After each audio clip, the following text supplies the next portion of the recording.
E se toda a coluna de opinião que a gente lê hoje, sabe, todo aquele comentário mais ácido sobre política, na verdade tivesse sua origem em um único homem, um escritor espanhol lá do século XIX, que basicamente só com a sua caneta inventou a crítica como a gente conhece. Vamos entender quem foi essa figura. Essa pergunta é bem importante, porque todo dia a gente é impactado por textos que não só informam, mas que argumentam, que tentam convencer. De onde é que veio essa ideia de usar um jornal para dar opinião? Para achar essa resposta, a gente vai precisar voltar no tempo, para uma Espanha caótica quase 200 anos atrás. Para a gente desenrolar essa história, nosso caminho vai ser o seguinte. Primeiro, vamos conhecer a tal voz revolucionária que mudou tudo. Depois, entender o caos da Espanha que moldou essa voz. Aí a gente vê o exato momento do nascimento da opinião, conhece o homem por trás da pena e, no final, explora o legado que ele deixou e que dura até hoje. Então vamos lá. Vamos conhecer a nossa figura central. Esse pioneiro que teve a ousadia de dar uma voz pessoal para a imprensa.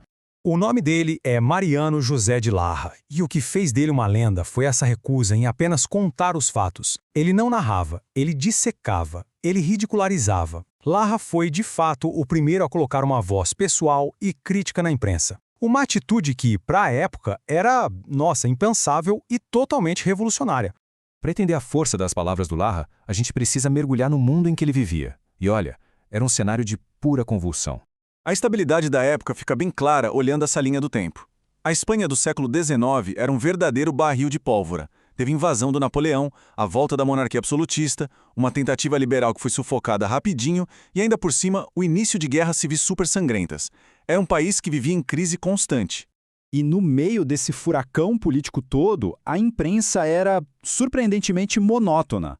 Os jornais só descreviam os eventos sem nenhuma análise, sem crítica nenhuma. Eram praticamente diários oficiais, sabe? Sem espaço para a voz do povo ou para um debate de ideias de verdade.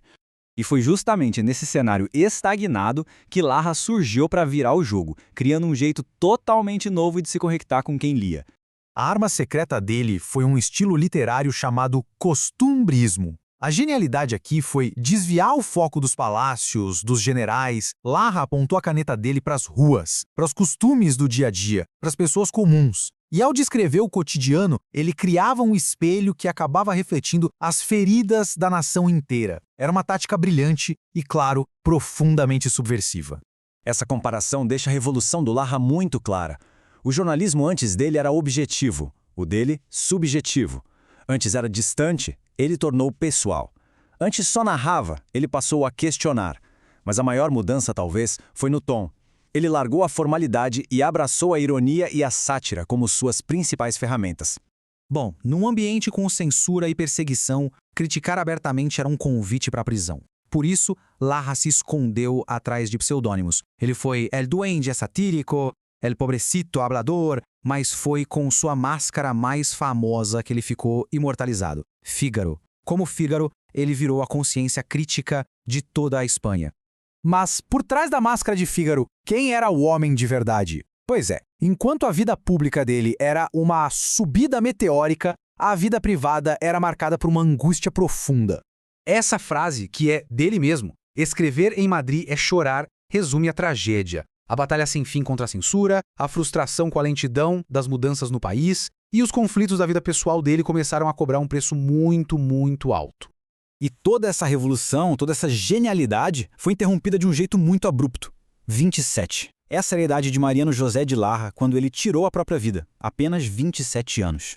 A sensibilidade aguçada dele, a mesma que fazia dele um crítico genial, também o deixou vulnerável. A melancolia e os problemas pessoais se tornaram insuportáveis, levando uma das maiores vozes da Espanha a um fim trágico e muito precoce. Certo, então por que uma figura lá do século XIX ainda é tão relevante? Porque o eco da voz de Fígaro pode ser ouvido em cada página de opinião que a gente lê hoje. E a conexão é bem mais direta do que se imagina.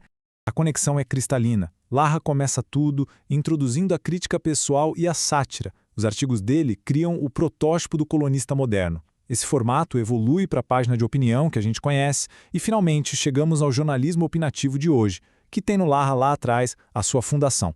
E aqui está o ponto central de tudo. Larra elevou o jornalista de um simples espectador para um protagonista do debate público. Ele deu à imprensa uma consciência, uma voz que não só descreve, mas que argumenta, provoca e luta por mudanças. E isso tudo nos leva a uma reflexão final, muito atual. Larra lutou para abrir um espaço para a opinião crítica na imprensa. Hoje, esse espaço não está só aberto, ele está saturado, ensurdecedor. O que nos faz perguntar, em um mundo com um oceano de opiniões, qual é o verdadeiro valor de uma única voz que seja crítica, inteligente e bem fundamentada? O legado de Larra é, talvez, um convite para a gente buscar essa resposta.